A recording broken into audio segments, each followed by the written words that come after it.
In June of 1863, the American Civil War had entered its 26th month of armed conflict. Fresh off a string of several victories, the Confederacy was feeling confident as they invaded northern soil for the second time within a span of 9 months. These successes cultivated the belief that another invasion of the North could be the masterstroke for ending the war once and for all.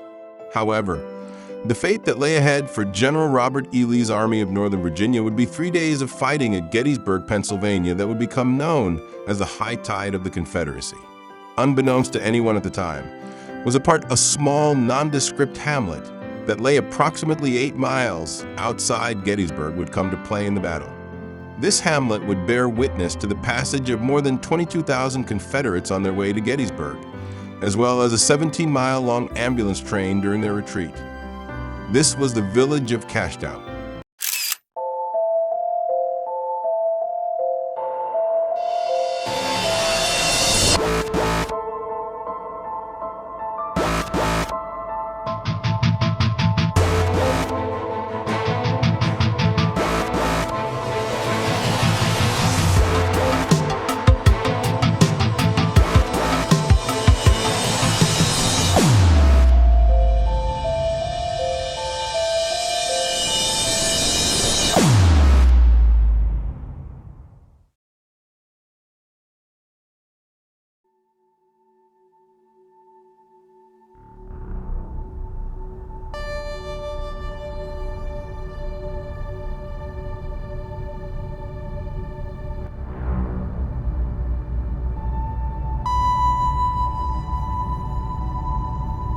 The third week of June 1863 saw temperatures that were unseasonably chilly for that time of year in south-central Pennsylvania. This sudden change in weather, with highs barely touching the low 70s, brought welcomed relief to the Army of Northern Virginia as they wound their way through the countryside in a northerly direction. The Southern forces had been on the march since June 3rd. It was Lafayette McLaw's division of General James Longstreet's 1st Corps that led the way as Lee's army began to quietly slip northward from their base of operations in Fredericksburg, Virginia.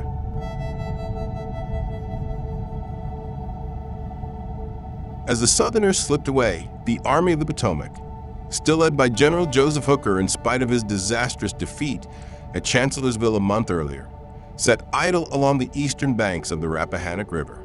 Hooker, uncertain of Lee's designs, ordered General Alfred Pleasonton to cross the river and conduct a reconnaissance of his location. Hooker soon learned that most of Lee's army had disappeared with little knowledge of his opponent's whereabouts. The idea of a second invasion of the North was approached with more than a little apprehension. It was certainly a calculated risk, but one General Lee thought could be worth a gamble.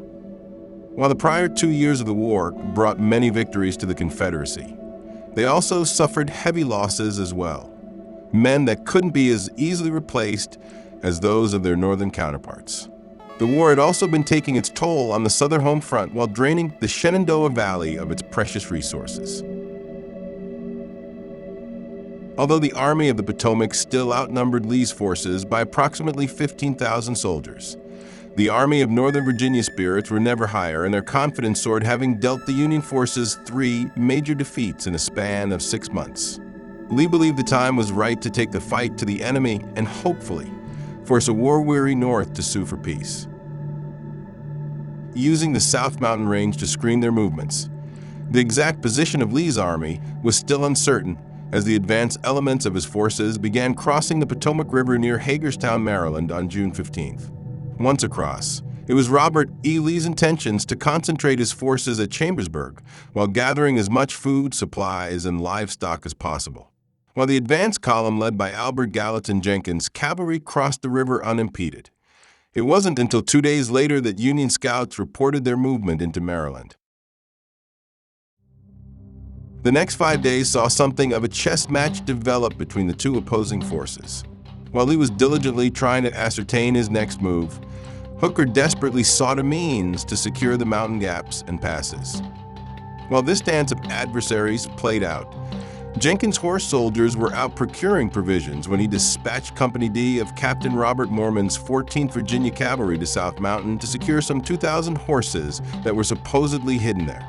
These movements culminated in a skirmish at Monterey Pass on June 22nd when Mormon's troopers ran headlong into Captain Robert Bell's 21st Pennsylvania Militia, a detachment of Captain Samuel Randall's 1st Troop Philadelphia City Cavalry, and elements of Captain David McCoffey's Home Guard. Mormon ordered his skirmishers to dismount and press forward through the woods along each side of the Waynesboro Turnpike, eventually forcing the Northern militia to take flight. The Southerners gave chase until they arrived near Fairfield at dusk. This clash could be viewed as the first fight occurring during the Pennsylvania Campaign.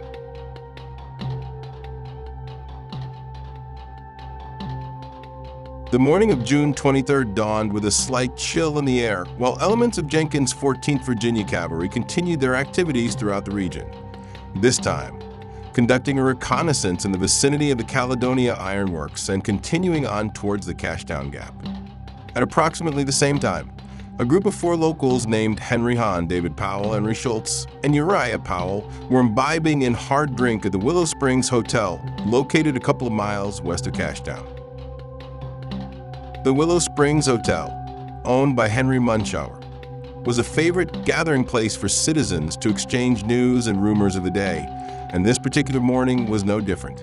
As the 4 men continued to ply themselves with liquor, talk soon turned toward their concern of the approaching Southerners and the safety of their homes and families that lay squarely in their path. As they began to feel the effects of inebriation, Henry Hahn declared he was going to shoot himself a rebel that morning. The 4 men left the hotel and traveled but a short distance to an area at the base of a steep hill known as Gallagher's Knob. The area they chose to spring their trap was at best a couple of 100 yards from Munschauer's establishment. It was here that Henry Schultz and Uriah Powell veered off to the left and took cover in the dense brush near the foot of the incline. Meanwhile, Powell's brother David, along with Henry Hahn, who incidentally was the only one of the 4 said to be armed, crossed the road and concealed themselves in a thicket near Coon's Sawmill. Patiently, the 4 waited in ambush. At approximately 10 a.m., the sound of hoofbeats could be heard approaching along the Chambersburg Pike and drew the attention of the bushwhackers. The approaching horseman came into sight as Hahn raised an antiquated shotgun to his shoulder, taking careful aim. A sudden blast interrupted the stillness of the morning.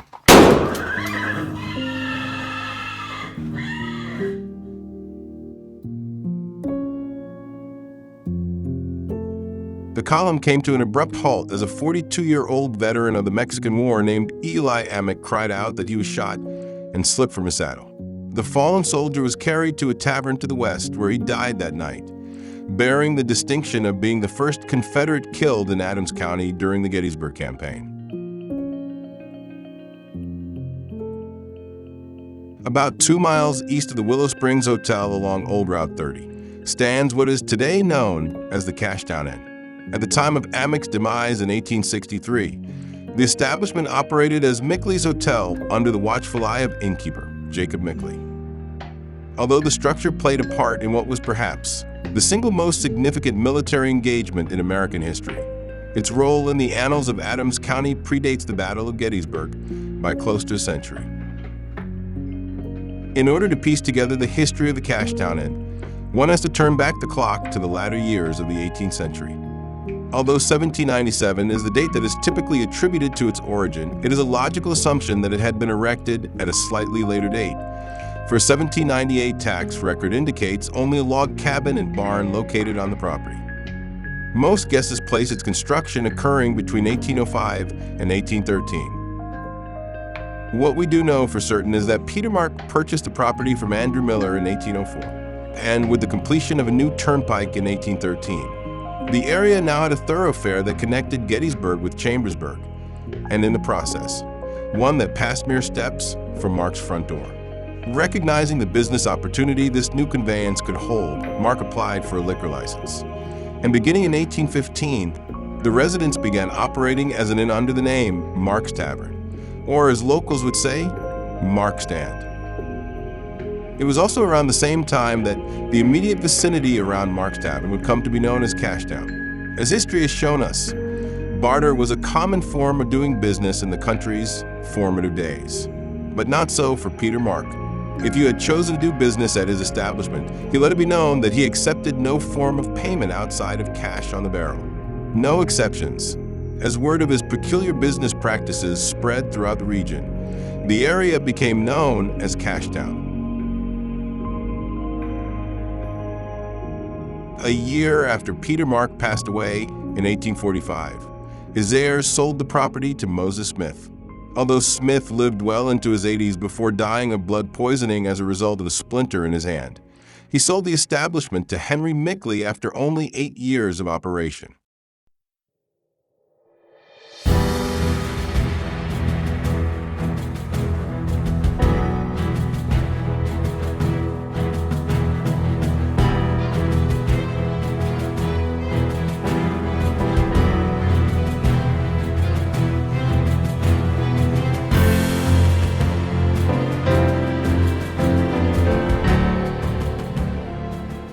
As America found itself embroiled in a bitter civil war, ownership of the hotel passed from that of Henry Mickley to his son Jacob.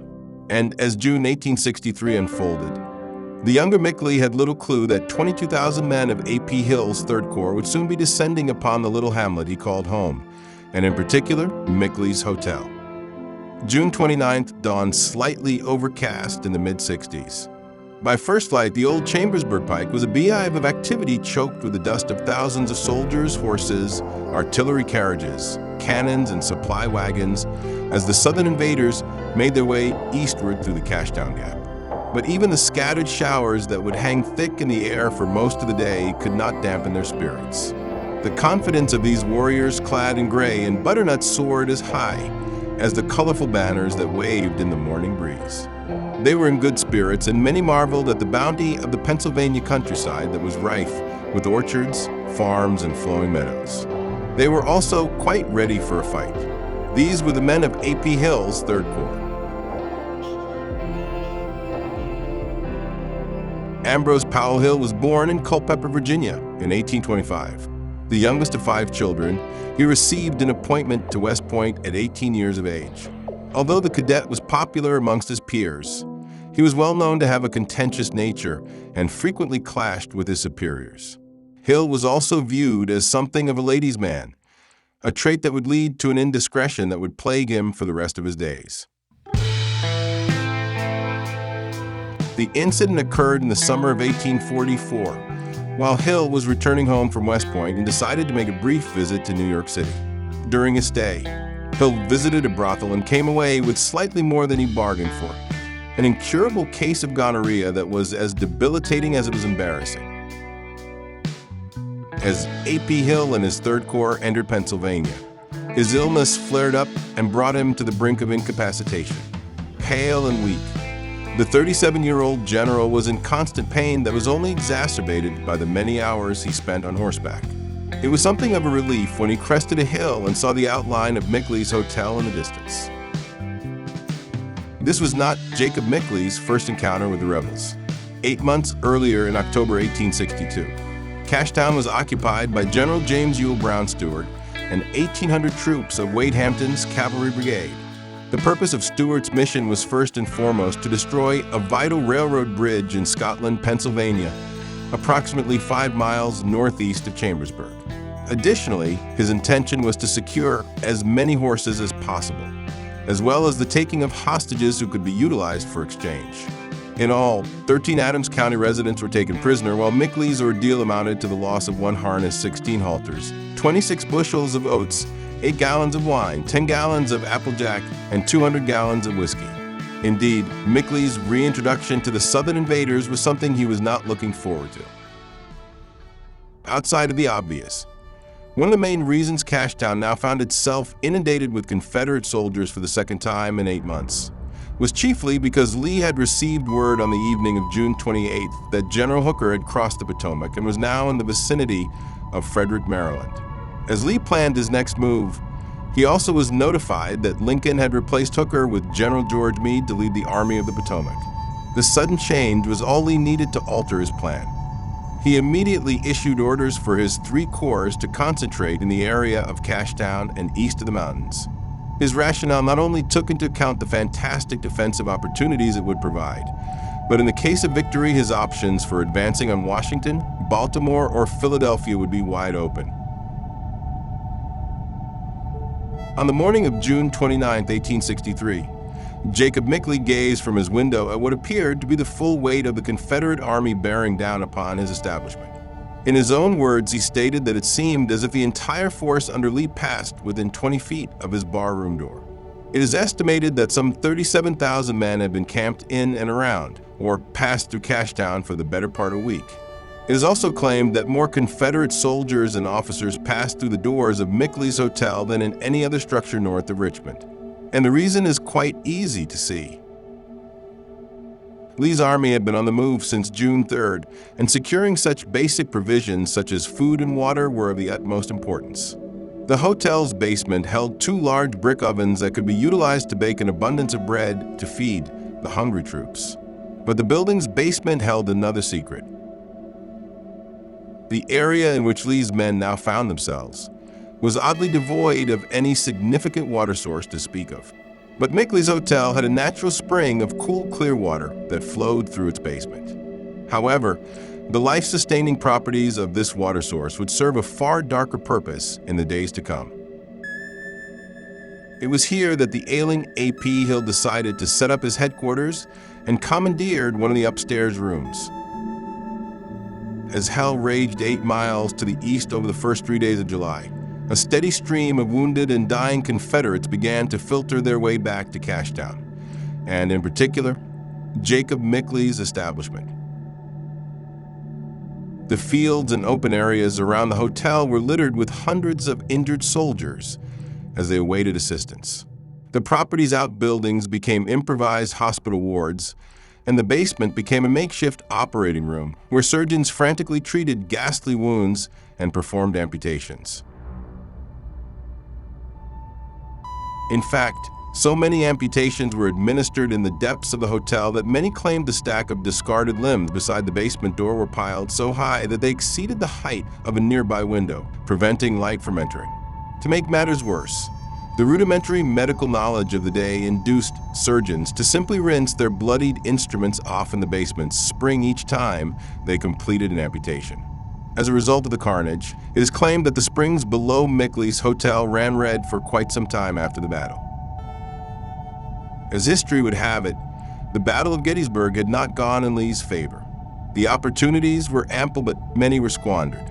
The morning of July 4th dawned to heavy downpours, as the beaten Southerners prepared to begin their long trek back to Virginia. The responsibility for overseeing the retreat had fallen to Brigadier General John Imboden. A 17-mile-long train of ambulances, wagons, caissons, and exhausted men did their best to assemble, and by 4 p.m., the head of the column was put in motion near Cashtown. From Mickley's hotel, Imboden watched the dispirited procession struggle past before setting out after dark to gain the head of the column. The losses sustained by Jacob Mickley totaled $2,042.50. Included in that sum was a horse, a steer, 50 chickens, a wagon, 40 gallons of blackberry brandy, 400 gallons of whiskey, 10 tons of hay, and 6 acres of oats destroyed. So heartsick was Mickley of his losses that he listed the property for sale a mere 3 months later. Mickley had finally found a buyer for the establishment in 1864 in the way of Daniel Heinzelman and his wife Mary. Heinzelman ran the inn until 1889 when he passed away at 80 years of age. Mary struggled to keep the inn open without her husband, but by 1890, operation of the hotel ceased under the Heinzelman's ownership. Mary passed away less than a year later at age 83.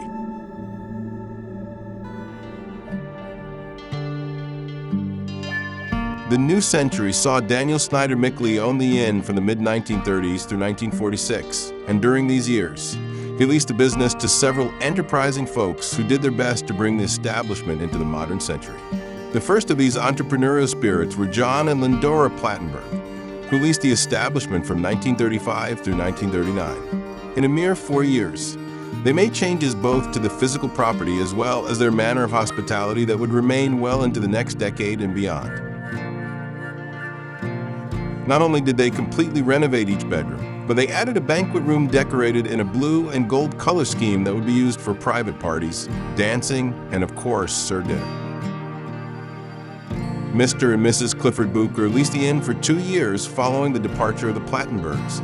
And eventually, Robert Hall, who ran the business from 1941 to 1946 and operated under the name Ye Olde Cashtown Inn. On September 6, 1946, Daniel Snyder Mickley sold the property to sisters Janet Andrew and Gladys Ducky. At the time the sisters acquired the inn, it had 12 rooms. It was soon decided that Janet and her husband, Staff Sergeant John Andrew, would reside at the location while the business would be run jointly between the sisters and their husbands. Together, they planned several renovations, including the installation of a grill in the basement. Their plan included serving meals regularly with a restaurant specializing in seafood. They dropped the prefix Ye Olde from the establishment's title, and the Cashtown Inn opened for business. By 1947, the sisters ran a series of advertisements promoting entertainment in the way of a jukebox, dancing, and live orchestras every Friday and Saturday evening. A year later, they began announcing the addition of a television that regularly broadcast horse races and baseball, as well as televised wrestling on Tuesdays and boxing on Mondays and Fridays. In 1953, they were still running newspaper ads on a regular basis and continued to do so for the next 4 years. However, this time, the ads that were run stated the property was for sale. In October 1957, the property was purchased by Wilbert and Emma Jane Riggio and daughter Jenny for $14,000. The Riggios continued to operate the establishment in much the same manner as their predecessors, with a few small exceptions. The bar and restaurant would now be open from 7 a.m. to midnight daily. The restaurant veered from seafood as their specialty to pizza, sandwiches, and homemade soup, with plans to expand the kitchen in order to serve full-course meals. The changes were made, and by 1963, the Riggios served dinner every day, offering all-you-can-eat spaghetti with meat sauce, tossed salad, and rolls. In this manner, the Riggios operated the Cashtown Inn until 1968.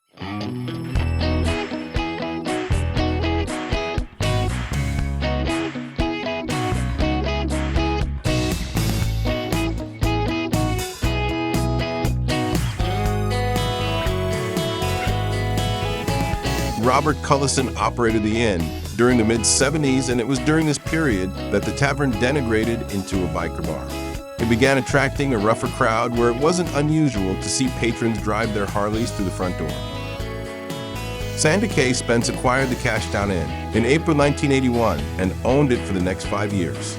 She ran the establishment through 1985, but the following year, day-to-day operation fell to Margaret Burcham and her daughter Sally Rosensteel, while Spence retained ownership. In May of 1987, the property was purchased by Bud and Carolyn Buckley, who immediately began a number of renovations and improvements. They aimed to do away with the tavern's rough reputation as a beer and shop bar and replace it with a more gentrified feel, better known for lodging and fine dining in a family atmosphere. By 1991, the transformation was astounding. The exterior trim had been painted in tones of gray and butternut, while the bar was warm and inviting. Bud acted as resident historian and innkeeper, while Carolyn handled the cooking. The dining room was elegantly decorated with a number of antiques and could seat 85 to 90 patrons who dined on beef, seafood, chicken, and ham. In 1993, Hollywood came knocking, and the first day of filming for the movie Killer Angels began on August 28th. But before filming could begin, the Buckley's establishment had to be transported back to 1863. To accomplish this, truckloads of dirt were brought in and spread across Old Route 30, and a weathered sign that read the Cashtown Hotel was hung above the porch. Martin Sheen, Jeff Daniels, and Ken Burns ate at the inn, and Sam Elliott occupied the leased suite for the 3 weeks he spent in Gettysburg. In 1996, the Buckleys decided to sell their inn to Dennis and Eileen Hoover. The Hoovers took over the property in February 1996 and had planned to take up residence in the 200-year-old structure. A month later, they held the grand opening for their new business. At this point in its history, the inn had 7 guest rooms that ranged from $95 to $145 per evening. The dining room would be open nightly Tuesday through Saturday for dinner, and Sunday brunch was offered between the hours of 10:30 a.m. to 2:30 p.m.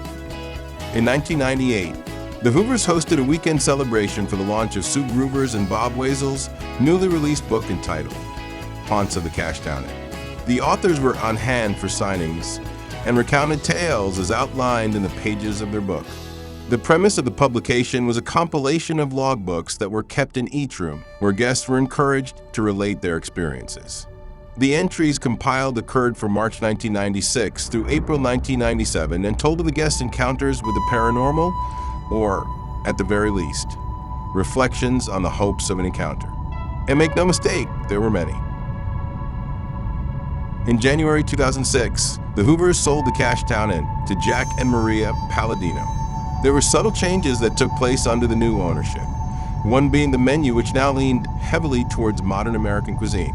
The other being something of a shift of emphasis from the building's history to that of its paranormal amplitude.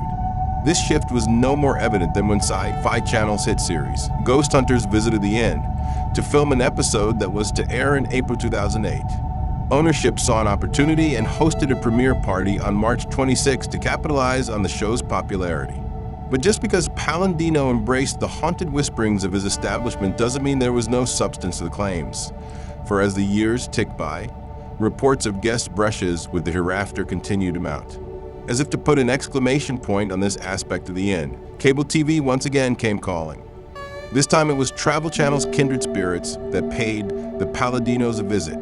The focal point of hosts Amy Bruni and Adam Barry's investigation centered upon the basement. And in June 2021, the episode aired to rave reviews.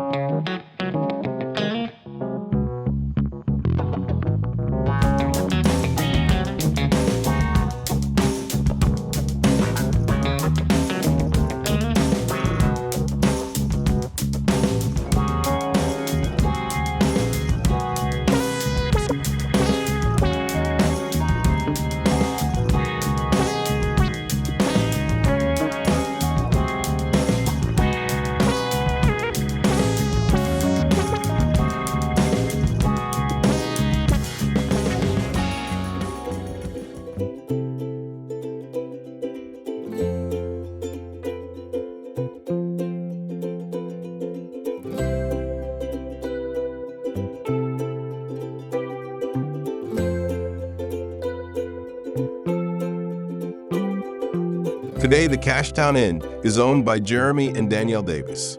The couple purchased the property in late 2021 and as lifelong natives of Adams County. Both share an overwhelming reverence for the footsteps in which they follow as they bring the historic edifice into the next chapter of its existence. Together, their goal is simply to return the establishment to its former glory, and while doing so, relating its significance in shaping our American story. And to this end, they are wildly successful. The Davises have worked tirelessly to restore and bring relevance to the 230-year-old edifice in the midst of a world speeding past.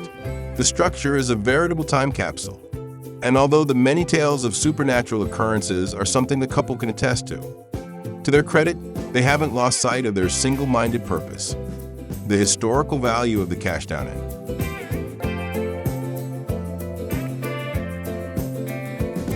Today's Cashtown Inn boasts 4 rooms and 3 suites, each uniquely decorated in period decor that easily transports one back in time while offering modern amenities such as Wi-Fi, air conditioning, private baths, and complimentary breakfast.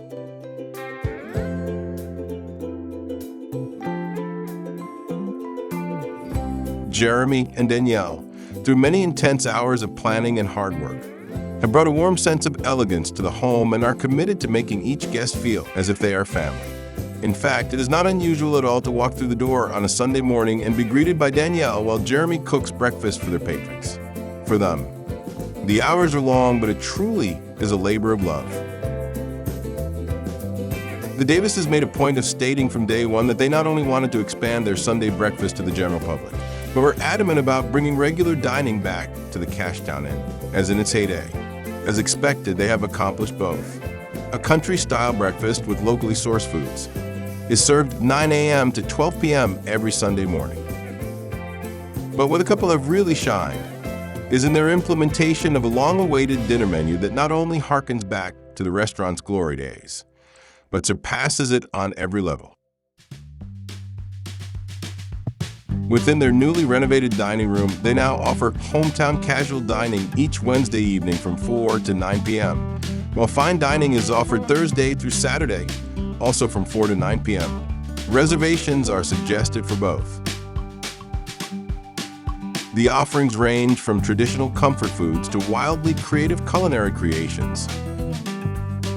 And the menus are a continuous work in progress.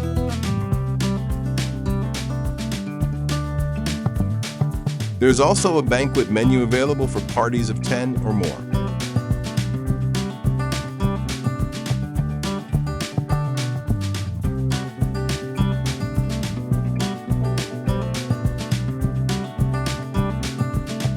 And if desserts are your thing,